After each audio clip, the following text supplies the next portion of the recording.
Yohanes 15 ayat yang ke-9 sampai 13. Seperti Bapa telah mengasihi aku, demikianlah juga aku telah mengasihi kamu. Tinggallah di dalam kasihku itu. Jikalau kamu menuruti perintahku, kamu akan tinggal di dalam kasihku. Seperti aku menuruti perintah Bapakku dan tinggal di dalam kasihnya. Semuanya itu kukatakan kepadamu supaya sukacitaku ada di dalam kamu dan sukacitamu menjadi penuh. Inilah perintahku, yaitu supaya kamu saling mengasihi, seperti aku telah mengasihi kamu. Tidak ada kasih yang lebih besar daripada kasih seorang yang memberikan nyawanya untuk sahabat-sahabatnya. Tuhan Yesus menyatakan pengajarannya bukan hanya sebatas khotbah, namun dalam keteladanan hidupnya. Ia sudah terlebih dahulu tinggal di dalam Bapa dengan mengikuti kehendak Bapa dan terlebih lagi menyatakan kasih agar kita juga dapat menirunya. Seperti Yesus yang tinggal di dalam Bapa dengan melaksanakan perintahnya, maka kita juga sebagai umat-Nya akan tinggal di dalam kasih Kristus jika kita melaksanakan perintah Kristus. Apakah perintah itu? Perintahnya sederhana, yaitu untuk saling mengasihi.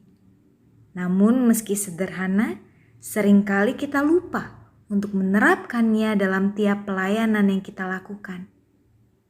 Sudahkah kita saling mengasihi di dalam tubuh gereja kita?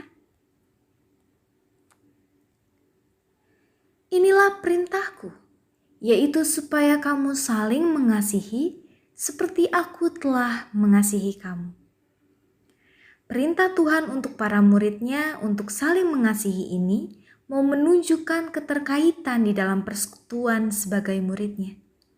Bukan hanya sebatas menyediakan kasih bagi orang lain, tapi juga agar ada penerimaan kasih. Artinya saling, sebuah hubungan timbal balik yang saling memberi dan menerima kasih. Hanya orang yang cukup merasakan kasih yang dapat memberi kasih. Dan untuk bisa mengasihi, kita juga harus merasa dikasihi. Hubungan yang saling mengasihi ini juga seharusnya nampak di dalam pelayanan gereja kita sebagai murid-murid Kristus yang melanjutkan pelayanan kasih-Nya. Di dalam pelayanan haruslah ada keterkaitan yang saling dalam pelaksanaan perintah Tuhan untuk mengasihi. Bukan hanya sebatas para pelayan yang harus mengasihi dan melayani, tapi sebagai umat juga kita diminta mengasihi dan melayani. Setiap orang yang ada di dalam tubuh Kristus layak menerima kasih dan juga memberi kasih. Di dalam melayani sebagai tubuhnya, keterkaitan inilah yang akan memberi kekuatan di dalam diri para murid Tuhan agar dapat bertahan dalam menghadapi penderitaan dan kesulitan dalam kehidupan pelayanan. Jika kita cukup menerima dan memberi kasih. Dengan begitu, maka akan selalu ada sukacita penuh yang kita rasakan dalam kita melayani jika kita menerapkan relasi yang saling dalam pelayanan kita. Saling peduli, saling memperhatikan, saling memberi diri, saling berbagi, dan saling mendukung. Sehingga apapun tantangan dalam kehidupan dan pelayanan akan terasa lebih ringan jika kita mau saling menopang dan menguatkan. Tidak ada kasih yang lebih besar daripada kasih seorang yang memberikan nyawanya untuk sahabat-sahabatnya.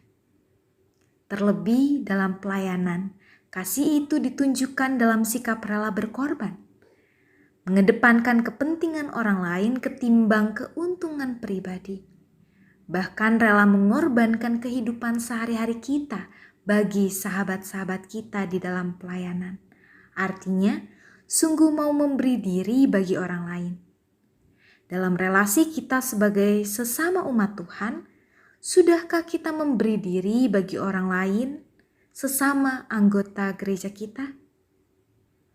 Kiranya kita dimampukan untuk tinggal di dalamnya dengan melakukan perintah Tuhan untuk saling mengasihi seperti kasih Tuhan.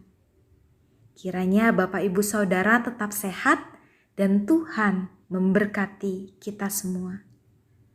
Amin.